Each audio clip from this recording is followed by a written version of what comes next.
to the stories of the world which promote global harmony. Tune in and engage in our different programs. The Family Peace Watch Asia, Philippines, Nepal, India, Mongolia, Youth of New Civilization, The Future of Education, Parental Governance and Management, Women of New Civilization, Model Communities, NCN News, Our Indigenous Families, and the Heart of Mindanao.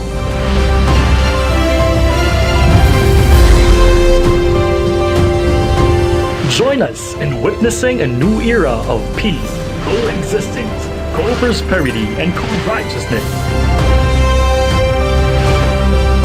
A new world of hope and a new civilization of one family under God, one family at a time. In truth, righteousness, and goodness. This is New Civilization Network.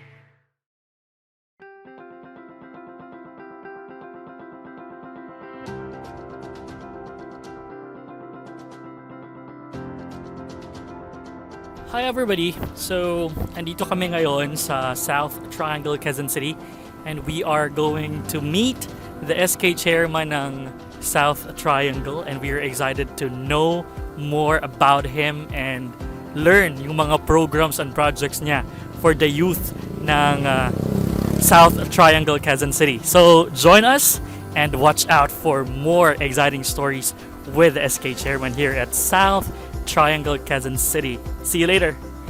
Makikita natin ngayon yung barangay hall ng South Triangle.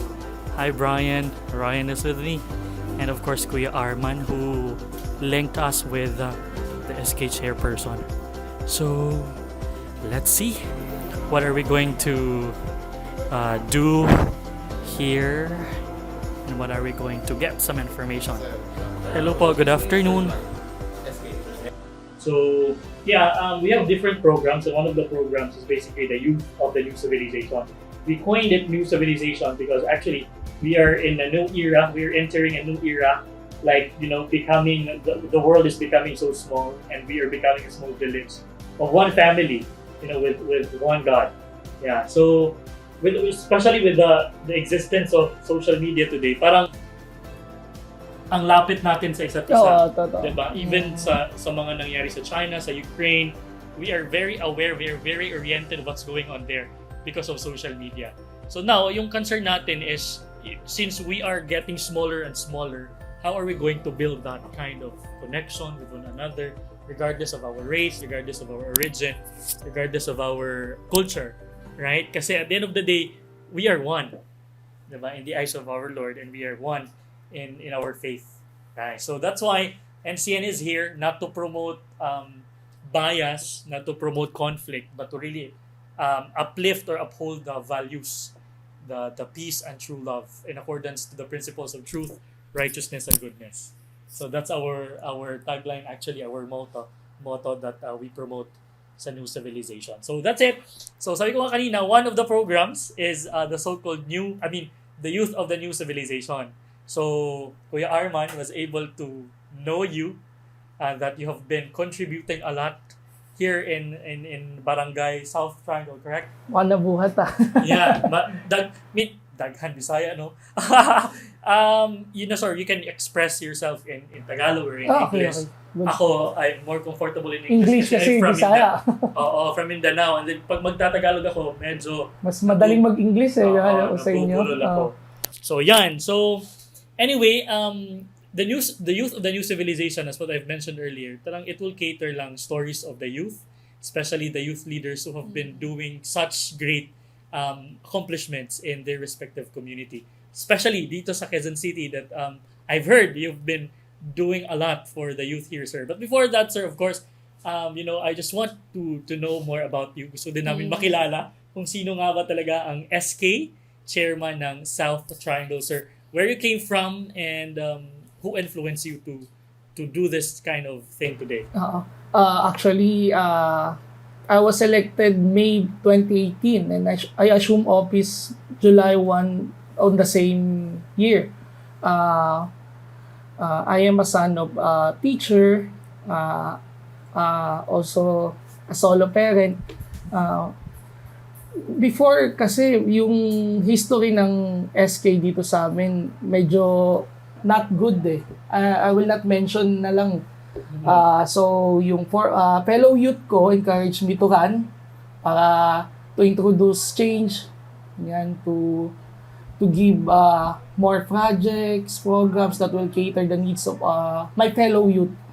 Yun, that's it. I won, then we are happily serving now. Grabe, happily serving. That's very important that you are happy with what you're doing. Masaya ka sa ginagawa mo sa pag-serve sa community, sa pagbigay ng tulong sa kanila, di ba? You've mentioned kayo na, sir, that you're a son of a solo parent. Yes. Gaano siya ka-challenging, I would say, not a hirap, but a challenging one, and inspiring at the same time, yung experience na pinapalaki ka ng isang magulang? Actually, solo parent naman yung nanay ko, pero syempre nakakakuha kami ng help from our relatives. But syempre, struggle talaga financially, lalo sa school. Ganyan, lalapit ka sa iba't ibang tao. Syempre, may pangarap ka. Gusto mo tapusin yung school mo. By the way, I'm a registered criminologist din. Wow! Yun. So, syempre, na-inspire ako yung hirap ng buhay. Yun yung magbibigay sa'yo ng will mag-push eh. Kumbaga, tapusin mo yan. Kasi kung di mo yan tatapusin, hanggang dyan ka na lang. Hindi ka makakaangat ng estado. Wala kang, kumbaga, yun ang tumatak sa akin eh. Habang buhay na lang ba kaming isang kahit isang tuka, pagka di ako nagtapos, anong trabaho naghihintay sa akin? Di ba? Paano ko tutulungan yung magulang ko? Yun. Ano yung number one lesson na binigay sa'yo ng mother mo?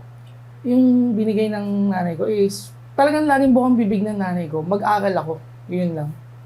Siyempre, magpapakahirap yan, ganyan. Nagiging emotional ako. Yun, siyempre, magpapakahirap yan, ganyan. Tapos magtapos ka lang, yun lang. Ganun lang sabi niya. Grabe, sir, no? I mean, how proud siguro yung mother mo to know that you have grown this man, no? Na parang, have you imagined or have you dreamed of really serving or becoming a politician someday? Parang ngayon? Actually, sa line ng mga plan ko dati before, nung studying ako, hindi eh. A lot of people were, were shocked na bakit biglang nandito na ako. Sabi nga nun. Kasi, nag-aral ako criminology. So, alam naman natin saan ako dapat papunta, di ba? Tapos, then I passed the board. So, expected na ng lahat na doon ako mapunta. But then yun, syempre siguro may calling, yung mga colleagues ko, pati yung mga fellow youth ko, sila talaga yung nag-urge nun eh. First, wala akong idea, wala akong gusto, hindi ko gusto, or wala akong interest sa madaling salita. Then, nung pinaliwanag nila sa akin na, pare, ganito, ganyan, masyado nang masalimuot. Kasi before talaga, sobrang down ng mga programs sa youth. Kahit naman kami umiinda nun, pero not to mention na lang, di ba? Yeah. Para just to be fair sa previous administrations. Yes, yun. So, yun, na sabi ko, sige, let's give it a try. 3 years lang naman. Para tingnan lang natin, let's set some standards, sabi ko ganun. Para yung mga next generation of SKs, meron silang titignan na, dapat ganito na yung standard ng programs, dapat ganito na yung standard ng binibigay natin na services sa mga youth. Yun, that's the first idea lang. Then sabi ko, after 3 years tapusin ko na, then I continue my career na as a law enforcer. Yun, but then yun, minahal natin yung trabaho natin dito na tayo magli-5 taon. Wow, 5 years in serving your fellow youth here, sir. Grabe, you mentioned na never a plan. Yes, but never. when the program or when this career was introduced to you, talagang yung vision of helping the community was there. Oo, andun. Diba? Who influenced you to have that kind of heart, sir? Kasi hindi lahat ng tao may ganong puso. Siguro nanay ko. Kasi nanay ko, teacher siya. So, licensed teacher siya eh. Kaya niya magturo sa iba. Pero, alam mo ba saan siya nagtuturo? Sa alternative learning system. Maliit ang sahod. Most of the student is yung mga out of school youth. Yeah. From broken families. Yes. Yung iba, walang kakayahan na working student. Pero ALS. Yung iba dyan, katsambahay. Yan.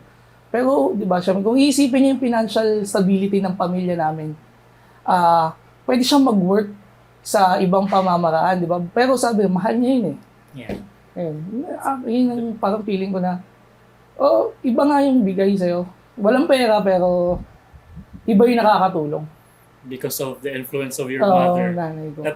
Siya, napasa siya dun sa pag-serve din sa community. Yes. Alright, pero yung mga plans, sir, like yung pag-visualize nito yung gagawin ko, paano mo siya na lay down?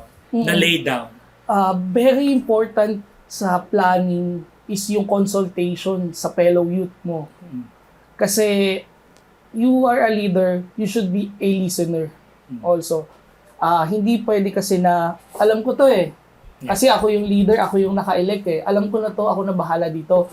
Very important na ano ba yung pangangailangan nyo? Ano ba yung mga pagkukulang namin? Saan ba kami mahina?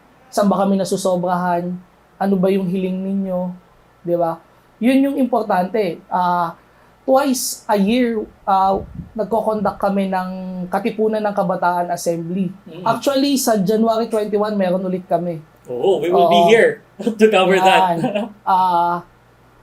Doon, meron siyang mini awarding ng mga youth organization na tumutulong sa sangguniang kabataan para maging successful yung ibang mga projects namin. Doon din gaganapin yung consultation kasi we will be dropping a 3-year rolling plan for our youth, then an annual plan also. So, tatanungin namin sila yun, gaya na sinabi ko sa iyo kanina, ano pa bang mga kailangan natin. Then, uupuan yan ng council. We will decide how much yung kailangan ialat na budget, what are the logistical needs. Yan yung mga, dyan nabubuo yung plan. We have 2 kinds of plan. One is the 3-year rolling plan, CBYDP. Next is the annual plan. Yun ang bumubuo doon. And what's interesting is you really listen to the concern of the people. Yes, that's Meaning, very important. before creating some solution, you should understand the problem first. Yes. Diba? And that's one thing that a leader should have. And very clear that your vision to help the community is coming from here talaga because you have to listen to them and hindi lang parang ito yung programs natin kasi ito yung gusto gawin natin. Yes, out of trending without exactly. answering their concern.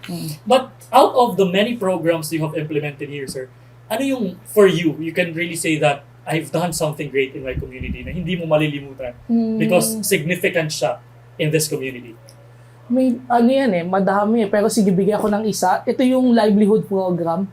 Recently, we distributed 15 food carts with puhunan. Wow. Yes, so ang beneficiaries natin dito is yung mga youth na solo parent na, displaced worker, breadwinner. So 15 food carts with puhunan, kumbaga ako as beneficiaries, sisipagan ko na lang. So dumaan sila sa masusing evaluation, then may background checking din kung totoo ba yung mga story behind sa letter nila na kung breadwinner ba talaga sila, etc. Then meron kaming group chat, nag-update sila doon na, oy, Kuya Clark, kumita po ako ng ganito, nakabili ako ng diaper. So, nakaka-touch. Yun. So, sabi ko, kasi yung mga previous program namin, the usual The usual yan. Halimbawa, pre-school supplies, the usual. Ito, pre-printing sa mga student, pre-research, di ba? Yung mga walang kakayanan mag-rent sa computer shop, walang kakayanan magpa-print, binibigay ng sangguniang kabataan, libre. Pero that's the usual di ba? Yeah. Usual services. Pero yung may mapakain ka na pamilya dahil sa proyekto mo, iba yung dating nun sa'yo. Iba yung quote niya sa'yo na, you've done something good talaga. Di ba? Kasi, yun, coming from a not so, well-off family. Yes. We were able to transform, we were able to, touch their hearts as well. It's really inspiring to hear that story, sir. That how old are you, sir? If I may ask. 27. As early as young as 27, you were able to touch a lot of hearts already because of that kind of heart that you have. Since we've been talking about heart, sir, and as I have introduced earlier, that we are entering a new era of new civilization, of peace and true love. What do you think are the characteristics or the traits, yung personality ng isang kabataan today, supposedly? Today, siguro yung traits or characteristic ng kabataan is yung adaptability, yung kakayanan ng mga kabataan na maka-adapt sa binibigay na sitwasyon sa atin ngayon, especially na nagdaan yung pandemya. Sabi mo nga kanina, lahat ngayon halos online, di ba? Yeah. Before, yung mga bata, they used to go to school, di ba? Para to study. Pero ngayon, online na everything Siguro yun yung nag-stand out ngayon, yung nature ng youth to adapt sa mga given situation. You know, we embrace change. Change, yes. Totoo, diba? And we have that sense na kailangan din nating mag-adapt sa mga pagbabago sa ating environment. And we are so open-minded for a lot of ideas, new things, right? So, one more last thing, sir. I know that you have a lot of things to share. What would be your message to your fellow youth? Not just in your in your community, but the fellow youth around the world. Yes. Yes, to my fellow youth, I know we are now in a process of creating our own story, our own path. I know that we are also facing struggles differently, maybe financially, emotionally, physically, but we always have to believe on ourselves. As Rizal say na, di ba, said, kabataan ng pag-asa ng bayan. Kaya natin yan. Panagutan natin na tayo talaga ang pag-asa ng bayan. Sipagan lang natin dahil kung makukontento tayo sa kung nasan tayo ngayon, hindi uusad tayo, lalo na ang bansa natin. God bless us all. God bless us all. Thank you so much, sir, for that sharing wonderful messages and that inspiring story. You are indeed a youth of the new civilization, and if we can multiply this kind of youth in our community today, I'm so sure we will be heading to a world where, you know, everyone is enjoying the creation of the Lord and everyone is enjoying the peace and love that we need to have in this world. Thank you so much, sir. Thank you. It's an honor to be talking with you. Yes, Thank you so much. Salamat po.